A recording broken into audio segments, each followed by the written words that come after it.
আজকে সকালটা আমার শাশুড়ি মা আর আমার ছেলে বুবলাকে দিয়ে শুরু করলাম। ঠাকুমার আশীর্বাদ নিয়ে, বাবা মায়ের আশীর্বাদ নিয়ে ও আজকে পরীক্ষা দিতে গেল।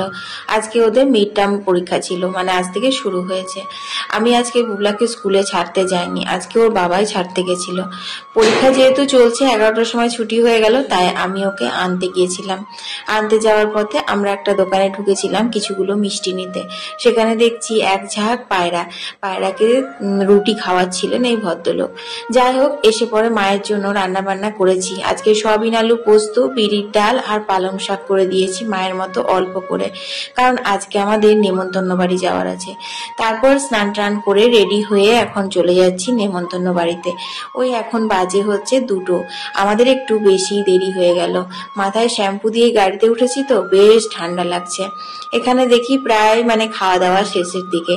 আমাদের পরে হয়তো আর একটা ব্যাচ খেয়েছে, আমরাই মনে হয় সবার লাস্টে, এরকম মনে হচ্ছিল। ওই বাড়ির লোকদের সাথে খাওয়া দাওয়া করেছিলাম। খাবার দাবারের মেনুগুলো বেশ ভালোই হয়েছিল। কিছুটা মিনি ব্লগে দিলাম, কিছুটা বড় ব্লগে দেব। সব মিলিয়ে বেশ লাঞ্চটা ভালোই হলো। তারপর বাড়ি ফিরে সঙ্গে একটা সোয়েটার পরে আবার বেরিয়ে পড়েছি। একটু বাজারে এসেছি। আজকে যেহেতু শনিবার, সপ্তাহের সবজি বাজারটা আজকেই তো করার দিন, তাই সবজি বাজার করব। তারপরে যে স্কুটিটা দেখছো, এটা আজকে সার্ভিসিং করব। যদিও বুবলা বিশাল রাগ করছিল, বলছিল মাম্মি আমার এখন পরীক্ষা চলছে, আজকে কি সার্ভিসিং এ না গেলেই নয়। কিন্তু একটা মেজর প্রবলেম হয়েছিল, যে কারণে আমাদেরকে যেতেই হলো। তো বুবলাকে সার্ভিসিং এর ওখানে বসিয়ে রেখে আমি আর বুবলা বাবা সবজি বাজারটা সেরে নিলাম।